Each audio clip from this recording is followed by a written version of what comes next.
I think we're at the point in Destiny 2 where a lot of players, especially those who may have been MIA for a while and returned for the final shape, are extremely overwhelmed with all the build crafting options on the table right now. Why don't we cover something straightforward today? 3 builds that are designed to do well in Grandmaster Nightfalls. 1 for Warlocks, 1 for Titans, and 1 for Hunters. And when I say do well in Grandmaster Nightfalls, what I mean is that these builds are made to do 2 things. 1, have strong ad clear capabilities, and 2, keep you alive. You can always modify these builds if you want to lean more into DPS. That's usually more my priority in raid encounters, but hey, you do you. Timestamps below, let's go. Starting with my main class, Warlocks. If you're a longtime Titan or Hunter main in D2, I'm really gonna urge that you give this build a try. It's become a hardcore staple among my fellow magical floofing bookworms. The TLDR of this build is insane ability uptime, constant support from 2 different kinds of turrets, a butt ton of Devour to keep you alive, and great champion coverage. Starting with Feed the Void. That right there is going to be how you get Devour up and running, which can go for a fairly long time when activated. Literally just get 1 ability kill of any kind, and then you can keep refreshing the timer via weapon kills. Easy. On top of that, we'll add in the Getaway Artist for exotic armor paired together with a Storm Grenade. Now, rather than throwing your grenade, you charge it up and eat it to get an Arc Soul on demand, which will shoot nearby enemies. Our second aspect is Bleak Watcher, meaning now when you hold down the grenade button, not only will you spawn an Arc Soul, but you'll drop a Bleak Watcher stasis turret as well. This is a very effective and very spammable ability combo. And remember, when Devour is active, you get not only free health, but additional grenade energy too, meaning you can keep this combo going a lot in combat. For fragments, there's a couple of important ones to keep in mind. Facet of Sacrifice gives us bonus Darkness Transcendence energy off of ability kills if we have an Arc, Solar, or Void buff. We're going to be getting both Amplified and Devour pretty routinely with this build, so no problem there. Facet of Awakening will give us free elemental pickups in combat. If your Arc Buddy nabs a kill, or if you use an Arc weapon, which by the way this build does feature, you can generate an Ionic Trace, which gives more ability energy, aka more turret and Arc Buddy spam. Facet of Protection is a very strong choice for GM builds in general. You literally get free extra damage resist just for being nearby enemies, so yeah, we want that. Next, I'm going to recommend Facet of Dawn. Granted, I'll give you it's really easy to get Radiant right now in D2 thanks to the godly Radiant Orbs perk on the artifact, but I like to have backup options as well. Facet of Dawn will allow us to go Radiant pretty much at will and therefore handle barrier champions more easily. Finally, you could close out with a bunch of different options. Courage, Grace, there's really no wrong answer, but I'm going to keep it simple and go with Facet of Hope. We're going to have Amplified and Devour up a lot, so free healing rift energy on the regular. In theory, you should be living a lot due to Devour, but in case your teammates aren't as thick and girthy as your Warlock, you'll have plenty of healing rifts to give them along the way. For your melee ability, I like Arcane Needle a lot. You can use whatever you like, but Arcane Needle is really easy at getting kills and proccing Devour. Super-wise, you've got great options here. If you want to have the ability to just smack the hell out of something really hard very quickly, go Nova Bomb. If you want hardcore crowd control, go Winter's Wrath. I'm going with Song of Flame, which is a great mixture of both. Song of Flame gives you crazy good damage resist, making you extremely hard to kill, and you can ability spam the bejesus out of any big target for respectable damage. Weapon-wise, this isn't carved in stone, but I really enjoy Outbreak Perfected on this build. Sit back and chip away at just about anything while having your turrets babysit you and protect you from anything that gets too close. If you've got an energy weapon with Demolitionist, that'll do really well on this build. Demo Forbearance in particular can go hard on ad clear, give you additional grenade energy, and generate Ionic Traces thanks to Facet of Awakening. If you don't have a good demo weapon, you could always go with the tried and true Indebted Kindness, a god tier PvE weapon, and it'll also generate Ionic Traces with Facet of Awakening. Heavy wise, I'd recommend just using something that lines up with the active surge modifier that week. Nothing really carved in stone, plenty will work, use what you like. Stat-wise, your first priority is always Resil. 10 is the goal. The higher your Resil, the harder you are to kill, and that's why we want it. After that, I would say Discipline and Recovery for ability spam and staying alive. Your key artifact mods are as follows. Elemental Siphon if you're using Outbreak, Radiant Orbs, Galvanic Armor to be harder to kill when amplified, Transference, and Shield Crush. Those last two really ramp up the ability spam to a whole new level. For armor mods, you can take a gander right here, but I'll have everything listed out in each of the build links down in the video description. You know what else you'll find in the video description? An awesome offer from Geology, who have partnered with me on today's video, so let's thank them real quick. Geology is the best in the skin and hair care game with 35 prestigious awards, including nods from Men's Health, Esquire, and more. Do you know for a fact you want to fight acne, reduce oiliness, or just up your skincare game in general, but you don't know where to start? Don't even worry about it. Just start with a 60-second quiz from Geology. Tell them about your skin goals, and they'll straight up develop a derm-grade personalized routine, then deliver it right to your door. It really is that easy. Mid-teens Fallout would have killed for this, by the way. Had a face like a freaking pepperoni pizza. Don't waste time sifting through endless products at the store, just hoping you'll find something that works. Geology has distilled skincare to its essentials with trusted dermatologist-approved ingredients. What are you waiting for? Use my code Fallout70 and get 70% off your personalized skincare trial set. And remember, there's also 50% off and add-ons waiting for you. Again, hit up my link in the pinned comment and use code Fallout70. Thank you, Geology. All right, we back. Next up, a Titan build. I'll be the first to admit, Prismatic Titan can often feel like a one-trick pony, but that trick works really well, damn it, so we're gonna use it. Besides, in addition to dishing out beefy melees, you got plenty of ignitions, suspension grenade spam, and more. Starting off with the Prismatic Titan peanut butter and jelly combo, consecration and knockout, which we're basically going to use to burn down anything that gets too close. For our exotic armor pick, you've got options. The top shelf primo blue light option, which I'm sure only a few of you out there might have, is a class exotic item with both Heart of Inmost Light and Synthoceps. But because RNG truly hates me, I actually don't have that combo yet, so I'm going to use the fallback option, regular Synthoceps, which will do just fine. Skyrocket your melee damage just for being surrounded, and you'll be able to completely flatten anything near you with less HP than the final boss. Fragment-wise, Dawn and Protection are easy first-round draft picks. Dawn gives Radiant off any melee hit, with kills giving that same buff to nearby teammates. Remember that this fragment procs twice in combination with Consecration, one for each button press, so it can really feel like you've got near constant uptime as long as you're not being too greedy. Being Radiant also has that handy side effect of letting you handle barrier champs easier, win-win. Again, Protection is going to help keep you alive when fighting up close, and you get a strength boost, which all Titans do appreciate. The only other borderline necessary fragment is Facet of Sacrifice. Transcendence is a high priority part of this build, as it allows for a combination of crazy ability recharge, as well as the Titan Transcendence Grenade, which can stun Overload and Unstoppable champions. With Sacrifice, our Consecration kills will be giving us plenty of darkness energy to help us get there. Before we talk about our final fragment options, why don't we talk about your super, with two options I want to highlight in particular. First is Twilight Arsenal, which gives good burst damage, a lot of light transcendence energy, and the axes you drop serve as great weakening tools. Or at the very least, you can just chuck them into groups of enemies for free kills. That's fun too. Probably the more straightforward super option. The other option,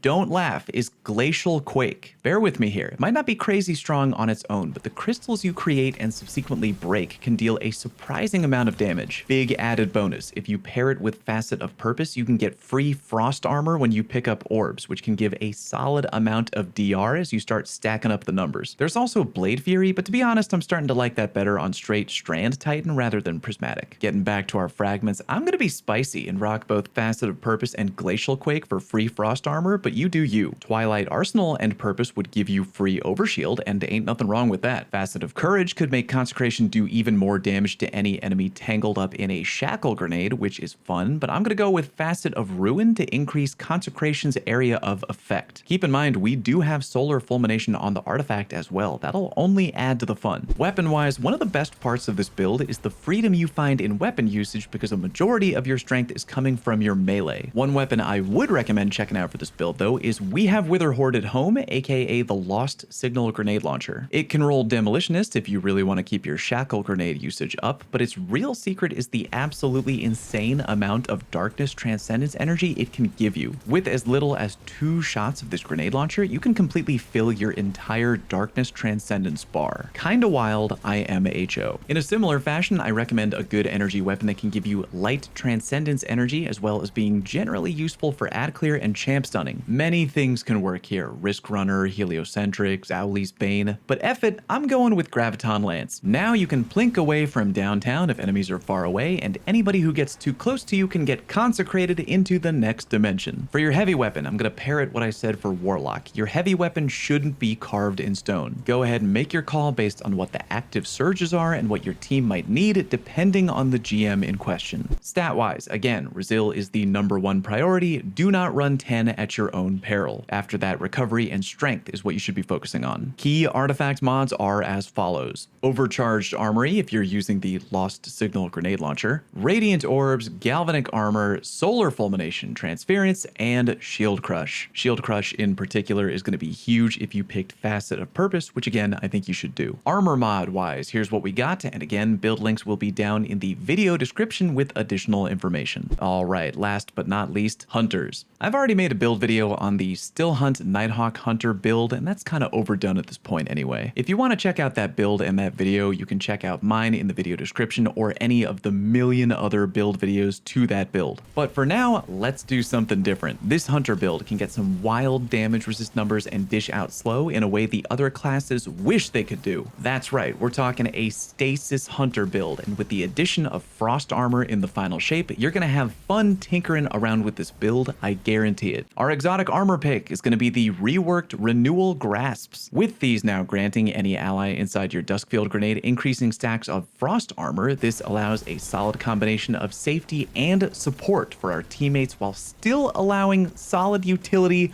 with Stasis' strength and slowing and freezing enemies. Whew, that was a long sentence. Anyway, our main two aspects here are Winter's Shroud and Grim Harvest. Winter's gives us some much appreciated class ability regen, and Grim Harvest lets us really take advantage of all these stasis shards will generate from killing slowed or frozen enemies. Fragment-wise, Whisper of Refraction will give us even more class ability energy from killing slowed targets in order to give more utility. Whether that comes in the form of free reloading with Marksman's Dodge or free melee energy via Gambler's Dodge is up to you. I'm going with Marksman, but you do you. Whisper of Rhyme is incredibly useful as it increases the amount of Frost Armor stacks you can hold as well as its overall duration. Whisper of Durance improves the slow duration of our Duskfield and every other slow source we have in general. For the final two fragment slots, there are plenty of possibilities for strong combinations. Whisper of Torment and Whisper of Chill are strong candidates, but I'm gonna go with Chains and Conduction. Chains will give us more opportunities to keep the Frost Armor chain going, and Conduction makes the build even easier by having all the shards go directly to you. The extra 10 Resil bump ain't too bad either. Weapon-wise, I'm gonna recommend you pick between one of the following three options: Conditional Finality, Chill Clip Riptide, and Chill Clip Deliverance. Conditional Finality, while originally most well known for pissing people off in PvP, is a damn respectable PvE weapon with the ability to deal heavy damage to yellow bars as well as stun champions. I know not everyone out there has Conditional Finality though, so Chill Clip Riptide, or really any fusion rifle with Chill Clip, is a solid backup option. Slow enemies with Chill Clip, then destroy them to make shards via Grim Harvest, which will then give you Frost Armor.